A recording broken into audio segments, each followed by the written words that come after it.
রমজানুল মুবারক শুরু হওয়ার সাথে সাথে আমার আল্লাহ পাক রব্বুল আলামিন জান্নাতের মধ্যে এক বাতাসের প্রবাহ সৃষ্টি করেন। সেই বাতাসের প্রবাহ জান্নাতের মধ্যে একটা ঢেউ এবং তরঙ্গ তৈরি করে। সেই তরঙ্গ গোটা বেহেশতকে তরঙ্গায়িত করে সমস্ত দরজাগুলি দিয়ে বের হয়ে যায়। বের হয়ে সেটা সারা পৃথিবীর সমস্ত সৃষ্টি জগৎকে নাড়া দিয়ে যায়, গোটা এই বিশ্ব চরাচরকে নাড়া দিয়ে যায়।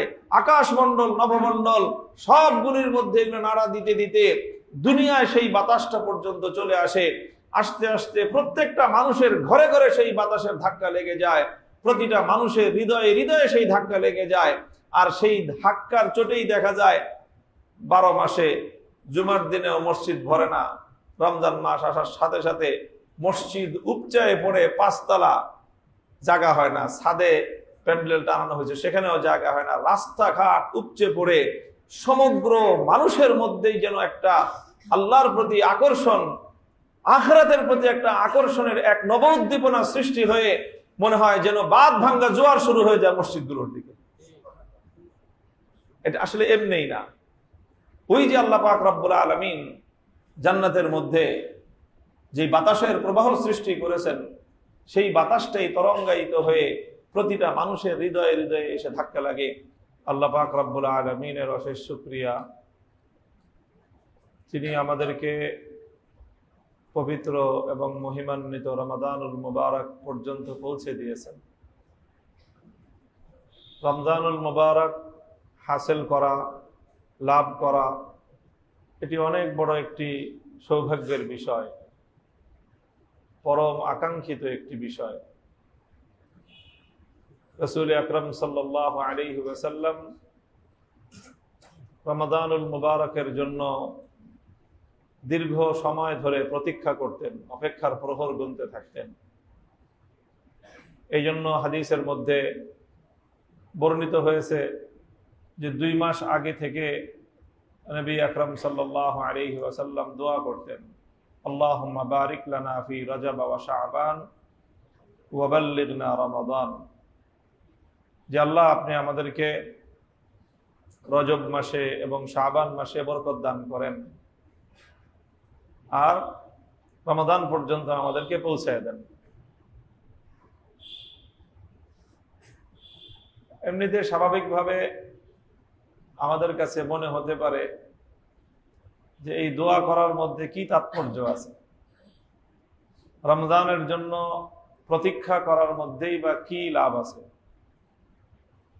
কারণ আমরা তো জানি time and time wait for none, সময় তো তার আপন গতিতেই আসবে। আমি দোয়া করলেও আসবে, আমি দোয়া না করলেও রমজান আসবে, আমি অপেক্ষা করলেও রমজান আসবে, অপেক্ষা না করলেও রমজান আসবে। এক মুহূর্ত আগেও আসবে না, আর এক মুহূর্ত বিলম্বও হবে না। তো আমার অপেক্ষা করার তাৎপর্যটা কি? এটা একটা খুব গুরুত্বপূর্ণ বুঝার বিষয় এবং এটা শেখার বিষয়। ইসলামের খুব গুরুত্বপূর্ণ, আল্লাহ এবং তার রাসূলের যে আদর্শ, উম্মতকে, মানুষকে যে জিনিস শিক্ষা দিতে চান, সেটা হলো, দেখেন, রমজান তো তার সময় মতোই আসবে, তার গতিতেই আসবে। কিন্তু যেই ব্যক্তি রমজানের জন্য প্রতীক্ষা করবে, অপেক্ষা করবে, আর যে রমজানের জন্য অপেক্ষা করবে না, এমনিতেই রমজান তার সামনে এসে হাজির হবে, এই 2 ব্যক্তির মধ্যে আসমান জমিনের ফরক আছে, পার্থক্য আছে।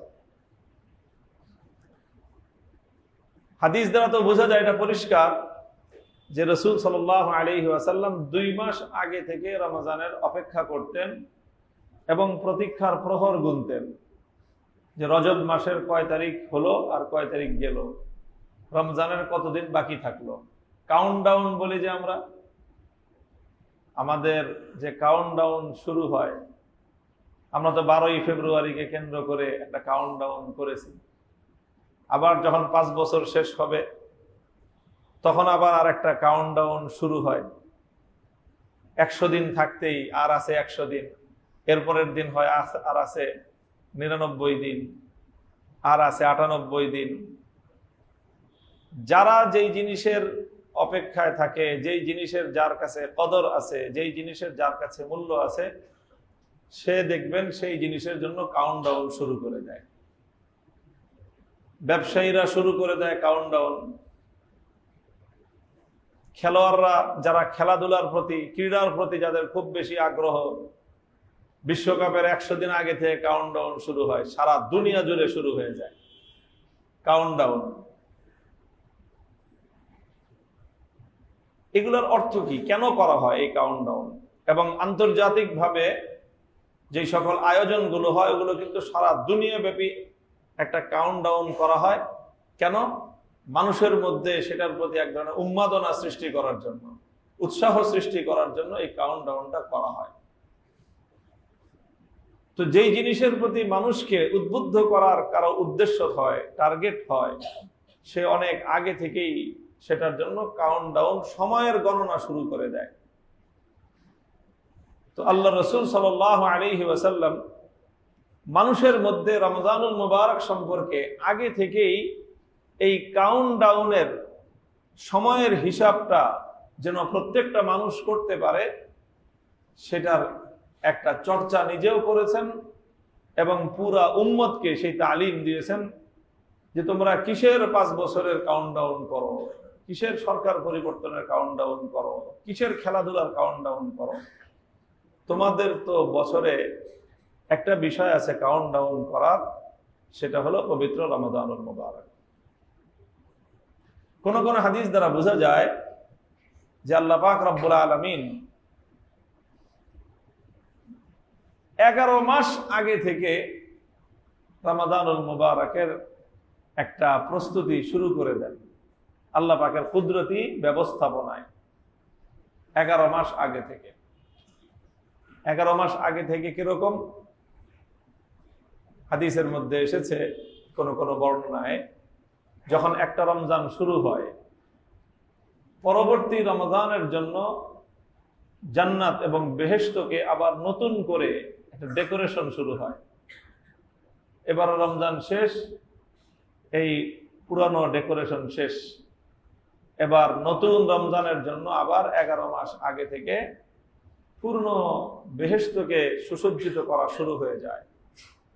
চলতে থাকে 11 মাস, চলতে চলতে নতুন রমজানের জন্য 11 মাস ধরে বেহেশতকে আবার নতুন করে সুসজ্জিত করা হয়।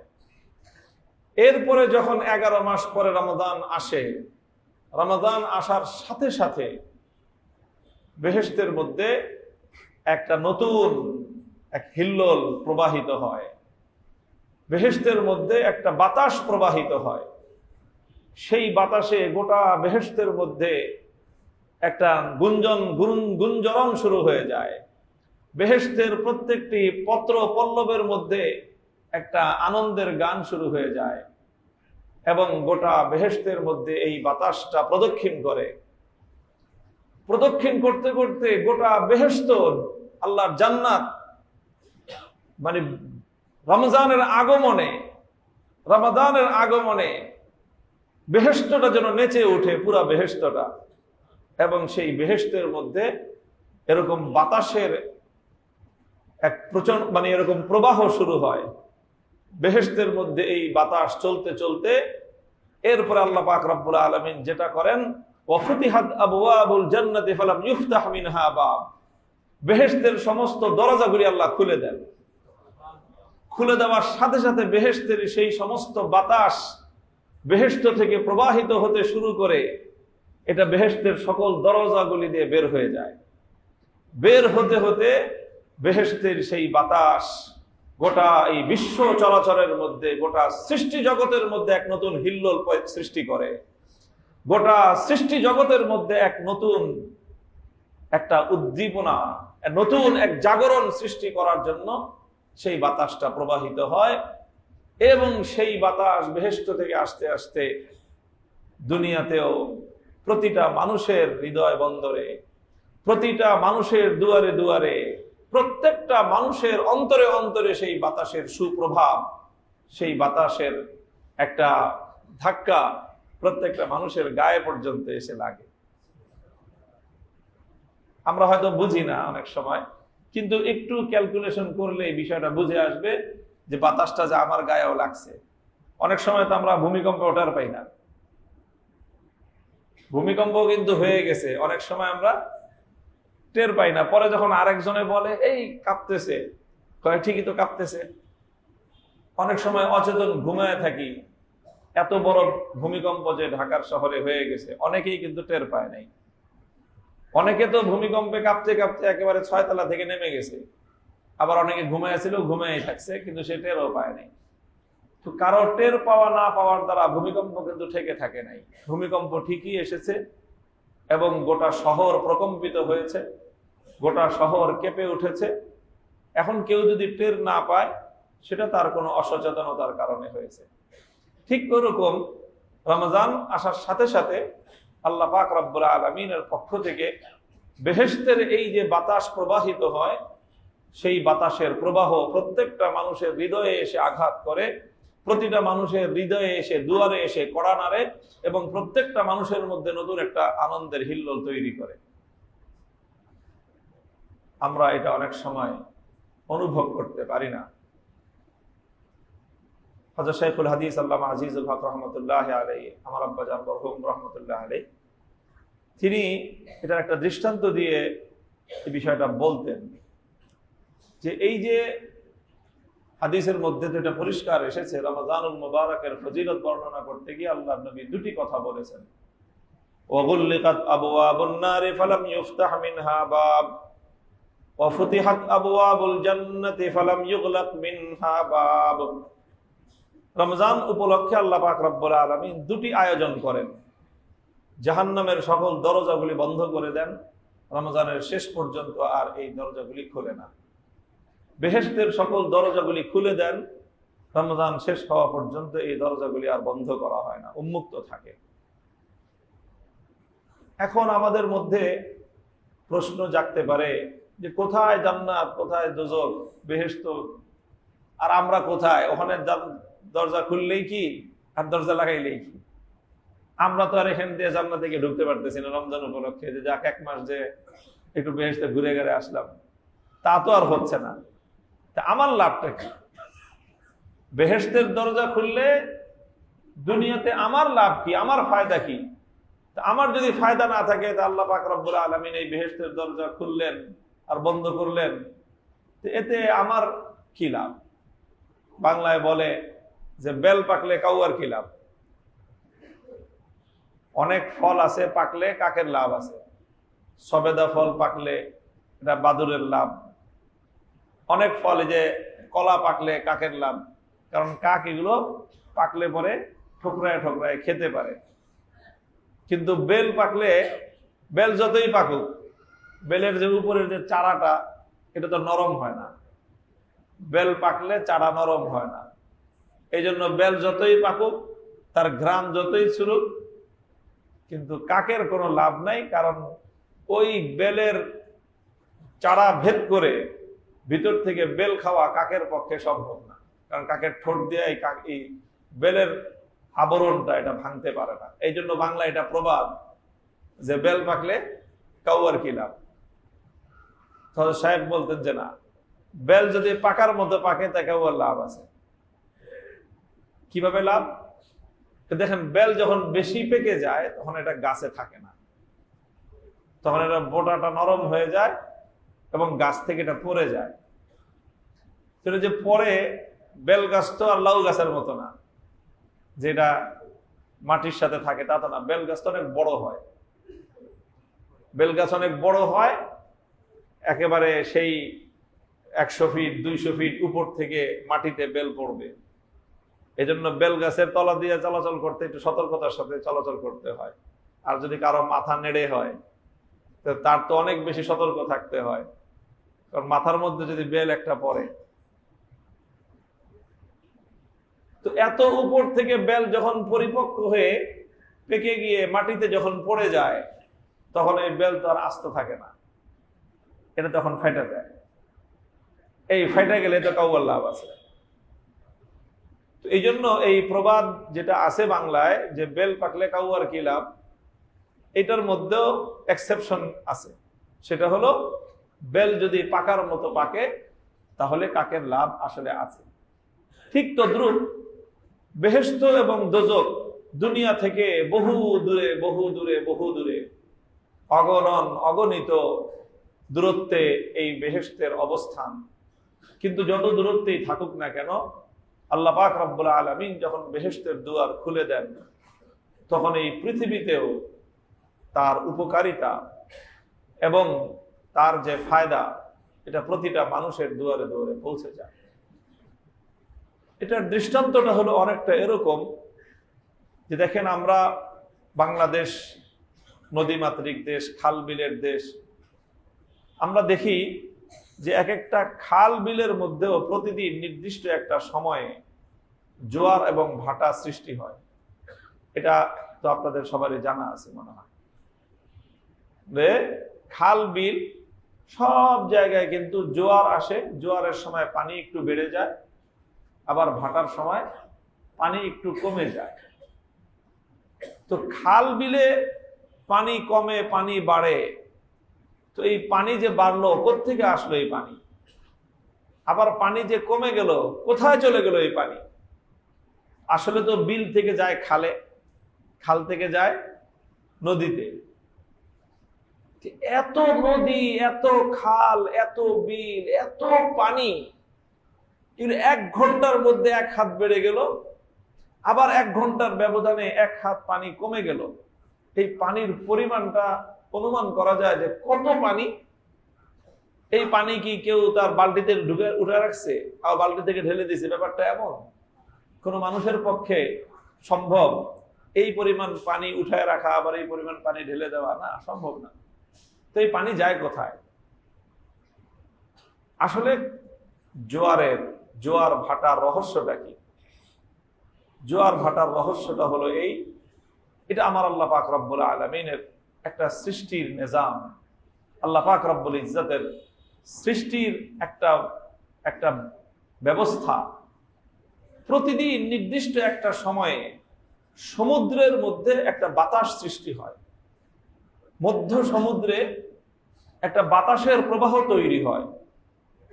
সেই বাতাসের প্রবাহের মধ্যে সমুদ্রের পানির মধ্যে বাতাসের যখন চাপ লাগে, তখন সমুদ্রের পানি তরঙ্গায়িত হয়। সমুদ্রের পানির মধ্যে যখন তরঙ্গ শুরু হয়, ঢেউ শুরু হয়, তো আমরা যারা সৈকতে গিয়েছি, সমুদ্র সৈকতে, তো আমরা দেখেছি যে এক একটা ঢেউ কত বড় বড় হয়। 5 ফিট, 10 ফিট, 15 ফিট, 20 ফিট পর্যন্ত এক একটা ঢেউ আছড়ে আসতে থাকে। তো এই যে যখন ঢেউটা আসে, পানিটা তখন অনেক স্ফীত হয়ে যায়, অনেক ফুলে উঠে, অনেক বড় হয়ে যায়, উপরে উঠে যায়। তখন কি আসলে পানি বাড়ছে? পানি তো বাড়ে না। তো পানি যে বাড়ে না, কিন্তু পানি উপরে উঠলো কিভাবে? এটা হলো বাতাসের খেলা। বাতাস এসে যখন পানিকে ধাক্কা দিল, তখন এই পানিটা বাতাসের ধাক্কায় এটা তরঙ্গায়িত হয়, এটা ঢেউ খেলে এই পানিটা উপরের দিকে উঠে যায়। তো যখন সমুদ্রের মধ্যে এই ঢেউ উঠে, তখন গোটা সমুদ্রের এই পানি ঢেউয়ে ঢেউয়ে সমুদ্রের মাঝ দরিয়া থেকে এটা আসলে উপকূলে চলে আসে। উপকূলে চলে এসে এই পানিগুলো সব নদীর মধ্যে আছড়ে পড়ে। তখন নদীর পানি বেড়ে যায়।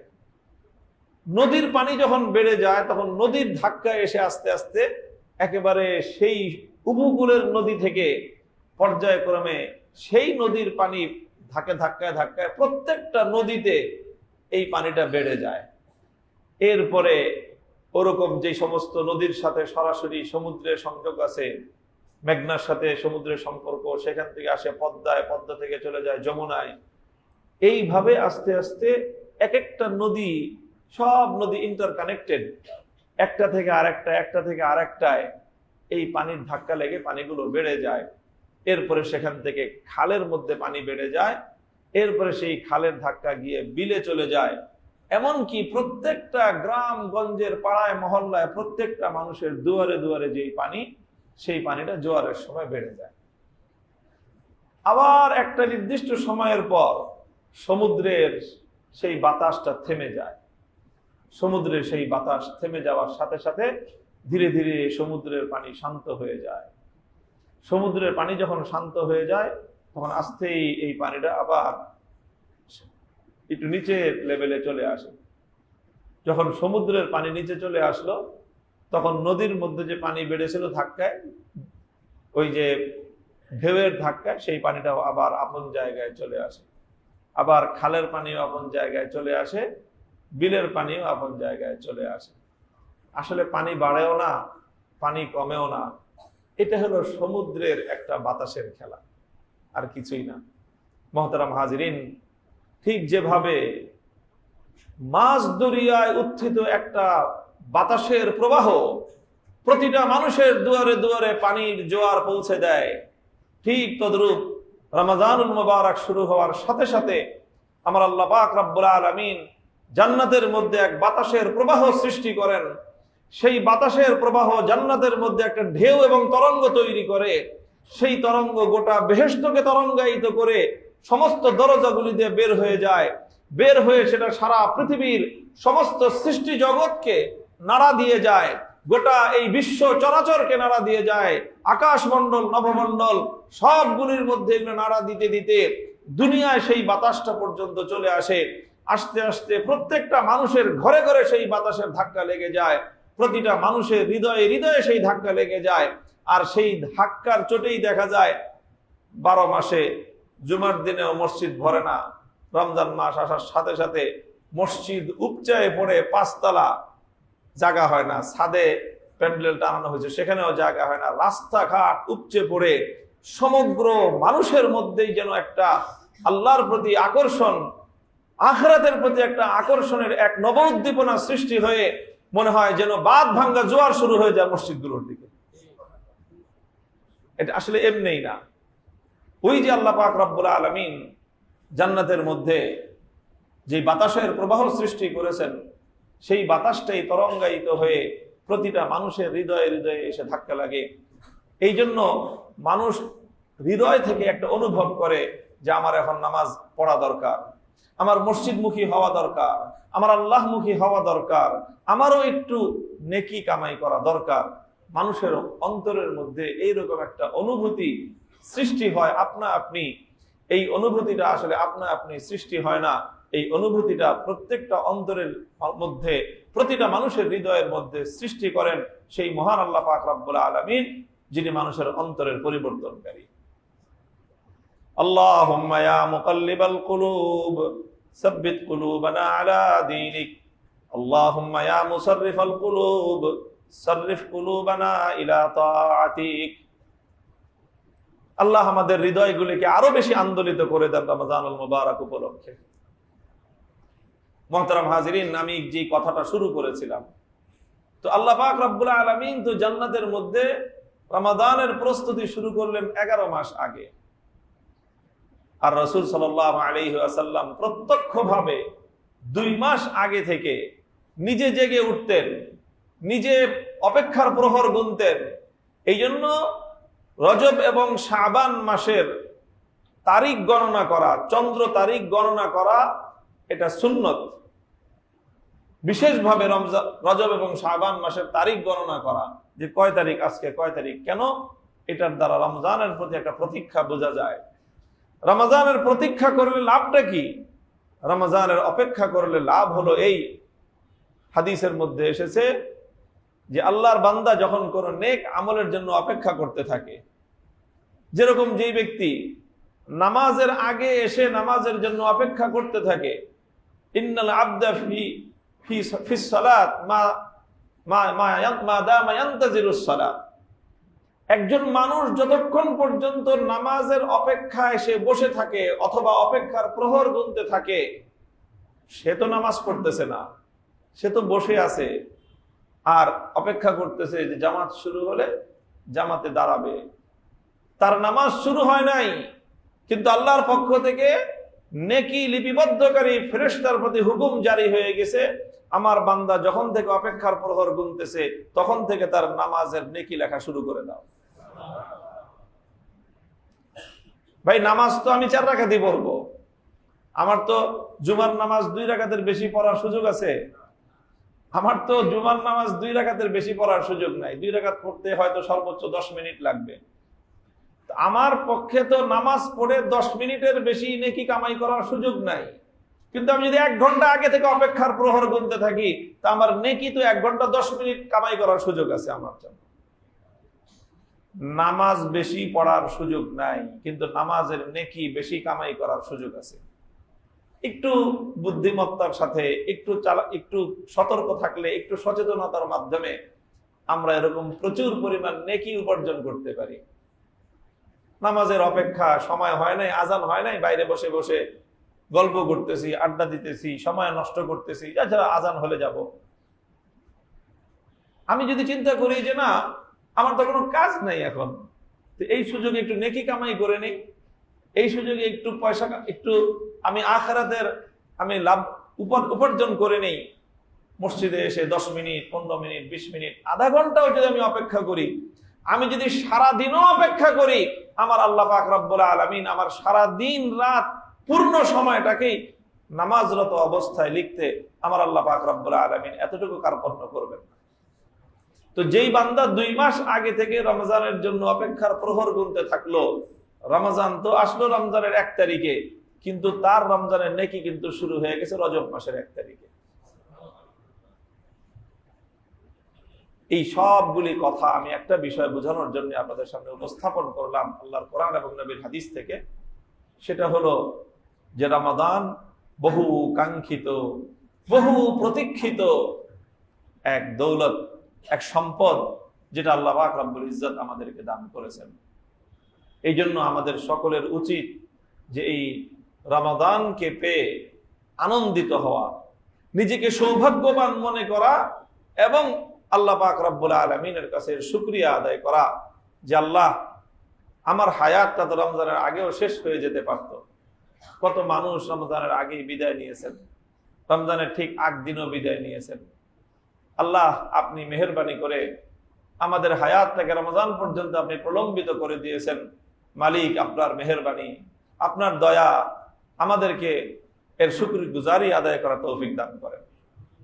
আর এবার বিশেষ করে আমাদের জাতীয় জীবনে এই ন্যাশনাল ইলেকশন ফিলেকশন, এগুলো আমাদের জাতীয় জীবনের জন্য দরকার ছিল, কিন্তু আমাদেরকে এই দিক থেকে একটু ক্ষতিগ্রস্তই করে দিয়েছে, এটা স্বীকার করতেই হবে। আর এই ক্ষতির একজন অন্যতম ভাগীদার আমিও। এই জন্য আমি আপনাদের কাছে ক্ষমা প্রার্থনা করতেছি যে আসলে যেই সময় আমাদের রমজানের বার্তা নিয়ে মানুষের দুয়ারে দুয়ারে যাওয়া দরকার ছিল, আমরা সেই সময় রমজানের প্রস্তুতি বাদ দিয়ে, রমজানের আলোচনা বাদ দিয়ে আমাদেরকে এই মার্কার আলোচনা নিয়ে মানুষের কাছে কাছে যেতে হয়েছে। আল্লাহ আমাদের গোটা জাতিকে ক্ষমা করে দিন। যে জাতিগতভাবে যদি আমরা নিজেদের পরকালের স্বার্থকে বিবেচনা করতে না পারি, তাহলে এই জাতীয় সমস্যা কোনোদিনও মিটবে না। আল্লাহ আমাদের এই জাতিকে এই জাতীয় সমস্যার হাত থেকে পরিত্রাণ দান করার ব্যবস্থা করে দিন। তো যাই হোক, এটা হলো প্রথম কথা, যে এই মুহূর্তে আমাদের সর্বপ্রথম করণীয় হলো রমাদান আমরা পেয়ে গেছি, আলহামদুলিল্লাহ। রমজানের কদর বুঝতে হবে, রমাদানের মূল্যটা বোঝা দরকার। প্রথম এই অনুভূতি দরকার। এটা অনুভব করি না আমি, মাঝে মাঝে মানুষ অনুভব করলে, এটার মধ্যে একটু অনুভব করার চেষ্টা করলে একটা ফিলিংস আসে। চোখটা বন্ধ করে দাঁড়ায় থেকে মসজিদের সামনে দেখেন না যে বেহেশত থেকে একটা মলয় বাতাস, প্রশান্তির একটা বাতাস এসে আমার গায়ে লাগতেছে, এরকম কোন একটা ফিলিংস আনা যায় কিনা? আসলেই আসে। বেহেশত থেকেই বাতাস প্রবাহিত হয়। এটা আল্লাহর নবীর পয়গাম, মিথ্যার কোনো সম্ভাবনা নাই, ভুল হওয়ার কোনো সম্ভাবনা নাই। বেহেশত থেকে বাতাস প্রবাহিত হয়ে গোটা দুনিয়ায় এই বাতাস চলতে থাকে রমাদানুল মুবারক জুড়ে। আসুন না কখনো কখনো চেষ্টা করি। আমাদের মধ্যে তো কত রকম আমাদের মধ্যে কালচার আছে, কত রকম নস্টালজিয়া হয়ে আমরা অনেক সময় দক্ষিণ দিকে ফিরে চোখ বন্ধ করে থাকি, যে বঙ্গোপসাগর থেকে বাতাস এসে লাগতেছে, সেটা অনুভব করার, একটু ফিল নেওয়ার চেষ্টা করি। কিন্তু কখনো কি এই চেষ্টা করেছি যে এই যে রমজান উপলক্ষে বেহেশত থেকে এক সুন্দর চমৎকার হৃদয় প্রশান্তিকারী বাতাস সারা দুনিয়া জুড়ে প্রবাহিত হচ্ছে, আমিও সেই বাতাসের একটা ঝটকা, একটা অনুভব করি, আমার গায়ে সেই বাতাসটা লাগছে, আমার শীতলতার অনুভব হচ্ছে, আত্মার প্রশান্তি অনুভব হচ্ছে, সেই বাতাসটাকে অনুভব করার চেষ্টা করি। আল্লাহ আমাদেরকে অনুভব করার তৌফিক দান করেন।